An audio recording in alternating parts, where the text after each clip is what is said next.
¿Sabías que las sanciones contra Rusia y la independencia energética pueden estar dañando más a Europa que a su objetivo? Suena contradictorio, pero no es un error. Es la paradoja en el corazón de la estrategia europea. Mira a Alemania.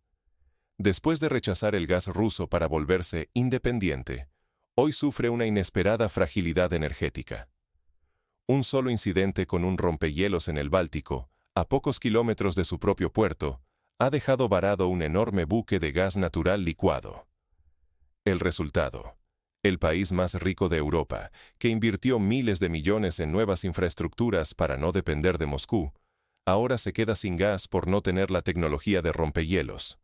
Tecnología que, por ironía, solo Rusia domina y las sanciones prohíben importar.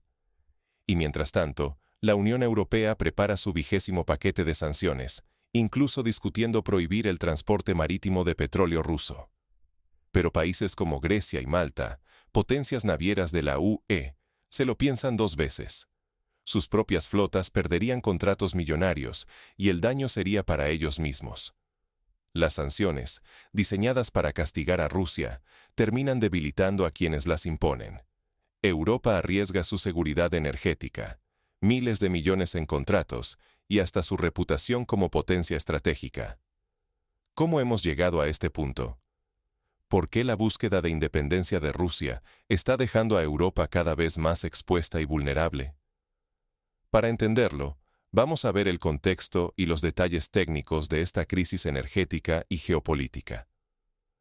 ¿Por qué Alemania, uno de los países más avanzados en tecnología e infraestructura, eligió el gas natural licuado, el famoso GNL, para suplir el gas ruso? ¿Y cómo, en su primer gran invierno sin Rusia, todo se complicó por un simple fallo técnico? Cuando estalló la guerra en Ucrania y Europa decidió cortar con el gas ruso, Alemania se encontró ante un dilema sin precedentes. Dependía casi totalmente de los gasoductos que venían de Moscú. La respuesta fue rápida y multimillonaria: construir terminales flotantes para recibir gas natural licuado de Estados Unidos, Qatar o Argelia por barco. Uno de los proyectos estrella fue el de Mukran LNG, en la costa báltica. Allí, un enorme buque reconvertido, el Neptune, con capacidad para 145.000 metros cúbicos, se instaló justo donde antes iba a pasar el Nord Stream 2, el gasoducto símbolo de la vieja alianza energética con Rusia. Una ironía del destino. Pero recibir GNL en invierno en el Báltico no es como en el Mediterráneo. Los buques cisterna cargados de gas necesitan romper el hielo para poder atracar y descargar. Para eso, Alemania dependía de un solo rompehielos potente, el Neuwerk. Y justo en el momento más crítico, cuando el frío azotó con fuerza y el hielo bloqueó el puerto, el Neuwerk se averió. El remolcador Bremen Fighter intentó ayudar, pero no era un rompehielos de verdad, y no pudo con el espesor del hielo. El resultado: el gran buque de GNL quedó atrapado a pocos kilómetros de la costa, y el terminal de Mukran se quedó sin suministro durante semanas. No fue en el Ártico, sino frente a Alemania, en pleno corazón de Europa, bajo temperaturas extremas. En cuestión de días, las importaciones de GNL alemanas cayeron más del 45%, pasando de 35 a 20 millones de metros cúbicos por día. Esto no fue una catástrofe inmediata. Los depósitos subterráneos seguían bastante llenos, alrededor del 60%. Pero quedó claro lo vulnerable que es esta nueva apuesta energética. Alemania dejó atrás la dependencia del gas ruso y, a cambio, quedó a merced del clima y de una sola pieza clave de infraestructura. Y aquí no hablamos de un error aislado, sino de un síntoma de algo mucho más profundo. Porque el problema de fondo es sistémico. Alemania simplemente cambió una dependencia por otra. ¿Es realmente más segura la independencia energética europea o simplemente más frágil? La respuesta empieza a notarse en las grietas del sistema. Tomemos el caso de Alemania, el motor económico de Europa. Tras cortar el gas ruso, pensaron que el GNL, el gas natural licuado, sería la solución definitiva. Pero en realidad, solo cambiaron una dependencia por otra. Para empezar, el gas ruso llegaba a través de gasoductos directos, sin importar si hacía frío o si había tormentas. El GNL, en cambio, tiene que llegar en barcos, muchos de ellos desde Estados Unidos, Qatar u otros países lejanos. Este gas requiere terminales especializadas, infraestructuras complejas y, por si fuera poco, depende del clima. Basta una tormenta fuerte o una avería técnica y los suministros se detienen. El invierno pasado dejó una advertencia clara. Cuando el Mar del Norte se cubrió de hielo, Alemania se dio cuenta de que su flota de rompehielos es insuficiente. Los rompehielos rusos, los más potentes del mundo, estaban vetados por las sanciones. Resultado: los barcos de GNL no pudieron llegar a tiempo, el acceso al gas se retrasó y el flujo de suministro cayó un 45% tras el incidente, aunque los depósitos estaban al 60%. Parecía que todo estaba bajo control, pero era solo un espejismo. Quizá lo más preocupante no es el riesgo inmediato de quedarse sin energía, sino la sensación de falsa seguridad. Cambiar el gas ruso por GNL no resolvió la dependencia, simplemente la trasladó. Ahora Alemania depende de otros proveedores, de rutas marítimas vulnerables, de tecnologías ajenas y de condiciones climáticas imprevisibles. Y si falla un eslabón, la cadena entera tambalea. La paradoja es evidente. Al intentar aislar a Rusia y ganar autonomía, Europa ha creado nuevas vulnerabilidades. La seguridad energética de Alemania, y por extensión de toda la región, está mucho más comprometida de lo que se pensaba. No es solo cuestión de dinero o contratos perdidos, es la estabilidad económica y política la que está en juego. Y mientras Europa lidia con estas nuevas fragilidades, la Unión Europea prepara aún más sanciones contra Rusia. Pero, ¿qué consecuencias tienen realmente estas medidas? ¿A quién afecta realmente el endurecimiento de las sanciones? ¿A Rusia o a Europa? Si analizamos el impacto concreto del 20º paquete de sanciones europeas, la respuesta no es tan sencilla como parece. Este nuevo paquete incluye restricciones bancarias más severas, una prohibición total al transporte marítimo de petróleo ruso y otras medidas que, en teoría, deberían asfixiar la economía rusa. Sin embargo, lo que estamos viendo en la práctica es que la balanza del daño se inclina de forma inesperada. Por ejemplo, países como Grecia y Malta, que históricamente han dominado el mercado de transporte marítimo con sus enormes flotas de tanqueros, han sido de los más afectados. Antes, estos países ganaban millones transportando petróleo ruso al resto del mundo. Pero tras las restricciones, esos contratos desaparecieron casi de la noche a la mañana. ¿El resultado? Esos mismos cargamentos ahora van en tanqueros de flotas alternativas, bajo banderas de terceros países, en lo que muchos llaman ya la flota en la sombra. Rusia, lejos de quedarse sin salida, desvió sus exportaciones de petróleo y gas hacia Asia, usando rutas y aseguradoras no europeas. El flujo de energía no se detuvo, solo cambió de manos. Y no solo las navieras pierden.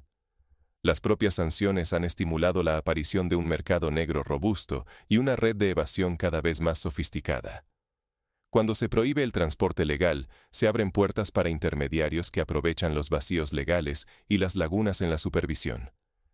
Así, se complica el comercio europeo tanto como el ruso, porque las propias empresas europeas tienen más barreras y menos oportunidades. Los bancos europeos enfrentan restricciones en sus transacciones con Rusia, lo que entorpece acuerdos, aumenta costos y resta competitividad. Las consecuencias van más allá de la economía. La reputación de la política de sanciones de la Unión Europea está en tela de juicio. Cada nuevo paquete parece golpear menos a Rusia y más a la propia Europa. Empresas pierden contratos, países pierden ingresos y la economía de la UE sufre más de lo previsto. El riesgo es real. Si la tendencia continúa, el prestigio de la Unión Europea como actor estratégico eficaz podría quedar gravemente dañado. Entonces, si las sanciones y la búsqueda de independencia energética no logran los objetivos deseados y agravan las propias vulnerabilidades europeas, la pregunta clave es: ¿qué opciones y lecciones le quedan ahora a Europa? ¿Qué debe cambiar Europa para que sus sanciones y su energía realmente funcionen? Porque si algo ha quedado claro, es que la estrategia actual no solo no debilita de forma decisiva a Rusia, sino que está dejando a Europa con más problemas de los que pretendía resolver. Primero, las sanciones solo son efectivas cuando son quirúrgicas, bien calibradas y enfocadas en puntos realmente estratégicos. Cuando se convierten en bloqueos totales, el daño se extiende de forma indiscriminada, afectando tanto a la economía objetivo como a la propia. Lo vemos con cada nuevo paquete. Rusia encuentra rutas y compradores, mientras que empresas europeas pierden contratos y mercados. Es el ejemplo clásico del boomerang. Lo que lanzas, vuelve y te golpea. En el sector energético, la lección es aún más dura. La independencia no es solo cortar un suministro y buscar otro. Requiere una infraestructura capaz de resistir cualquier imprevisto. Rompehielos que aseguren rutas de gas en invierno, terminales redundantes para evitar quedarse sin suministro por un fallo, sistemas preparados para una Europa cada vez más vulnerable al clima y a las tensiones globales. Alemania lo ha vivido en carne propia. Con un solo terminal averiado en el peor momento, quedó expuesta a la escasez. Y mientras se prometen inversiones, la realidad es que construir una red verdaderamente robusta lleva años, no meses. Además, en un mundo globalizado, las medidas unilaterales tienen efectos secundarios imprevisibles. El comercio encuentra caminos alternativos y la tecnología, por más regulaciones que se impongan, acaba saltando fronteras. Los intentos de cerrar todos los huecos solo aumentan el coste y la complejidad, tanto para el enemigo como para uno mismo. Por eso, la adaptación estratégica es clave. No se trata de retroceder, sino de aprender y afinar, evitando la tentación de repetir fórmulas que ya han demostrado sus límites. El riesgo es claro. Si Europa no aprende de estos errores, seguirá perdiendo competitividad, ingresos y, sobre todo, seguridad energética. Cada paquete adicional de sanciones, lejos de ser una victoria, puede ser la confirmación de que se avanza por el camino equivocado. Entonces, ¿qué puede hacer Europa? Replantear sus sanciones para que sean más inteligentes, invertir realmente en infraestructuras resilientes y buscar alianzas diversificadas. Solo así podrá proteger su economía y su seguridad sin caer en el círculo vicioso de las medidas contraproducentes. Ahora bien, ¿qué significa todo esto para el futuro inmediato y para ti, como espectador informado? Vamos a verlo en la próxima sección. Cada sanción tiene un precio, y Europa ya lo está pagando. Lo más paradójico es que, mientras los responsables políticos insisten en que las sanciones debilitarán a Rusia y garantizarán la independencia energética, la realidad demuestra justo lo contrario. Alemania repara terminales, los tanqueros esperan en fila para descargar un gas que no llega, y los contratos que antes alimentaban la economía europea ahora engordan los balances de competidores lejanos. El 20º paquete de sanciones se discute en Bruselas, pero la pregunta no es cuántas rondas más habrá, sino cuánto tiempo podrá Europa seguir absorbiendo el golpe sin preguntarse si realmente sirve lo que está haciendo. Las empresas europeas pierden contratos y mercados. Los países del sur, como Grecia y Malta, ya no callan su descontento. La imagen de la Unión Europea como actor estratégico se resquebraja con cada medida que, lejos de fortalecerla, la expone a nuevas dependencias y vulnerabilidades. Rusia, por su parte, encuentra rutas alternativas, reorienta su comercio hacia Asia, y la economía mundial sigue adaptándose a golpe de sanciones y contrasanciones. Nadie obtiene plenamente lo que desea. Ni Europa logra aislar a Rusia, ni Rusia queda atrapada. El sistema se adapta, y a veces, el remedio parece más doloroso que la enfermedad. En un mundo globalizado, cualquier intento de bloqueo es un boomerang. Lo que lanzas, vuelve. Por eso, la verdadera amenaza no es solo el impacto inmediato, sino el riesgo de la inacción reflexiva. Si no hay una revisión honesta y profunda de la estrategia, Europa podría seguir debilitándose, presa de sus propias decisiones. No es momento de repetir frases hechas, sino de pensar críticamente. ¿Estamos preparados para afrontar las consecuencias de nuestras propias políticas? La historia recordará este momento como una lección de interdependencia y efectos inesperados. Déjame tu opinión en los comentarios. ¿Crees que las sanciones europeas son un instrumento efectivo o una estrategia que se vuelve en contra? El debate está más abierto que nunca.